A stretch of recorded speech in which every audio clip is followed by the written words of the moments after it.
હાય friend, અત્યારે 3 kilometre કાપ્યું, બરાબર 3 kilometre ધંધુકાથી. અને અત્યારે આપણે કઈ જગ્યાએ છીએ? કોટડા, ઉદય હોટલ કોટડા, બરાબર ને? ઉદય હોટલ કોટડા. અને મારી પાસે પાણી છે અને મારી ધજા છે અને મારા ભાઈબંધનું દફતર છે, બરાબર? બધું કમ્પ્લીટ કરીને નીકળવું. મેં તમને કીધું હતું ને કે આખી દુનિયા છોડી દે તારે શું પકડવાનું? દ્વારકાધીશ, બરાબર? આપણી હારે તો કોઈ છે નહીં, તો જનરલી બધાને ખબર જ છે કે ફેમિલીમાં અસ્થિર મગજ છે, પરિસ્થિતિ એવી છે, બધી રીતે લૂક છે.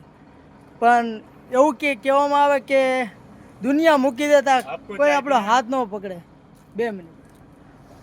દુનિયા મૂકી દેતા કોઈ હાથ ન પકડે ને ત્યાં દ્વારકાધીશ હાથ પકડે.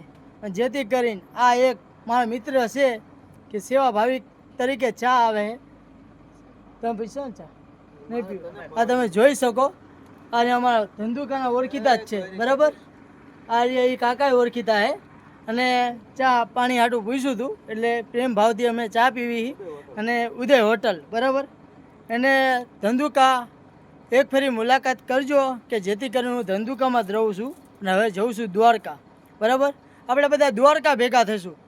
જય શ્રી કૃષ્ણ, જય શ્રી રામ.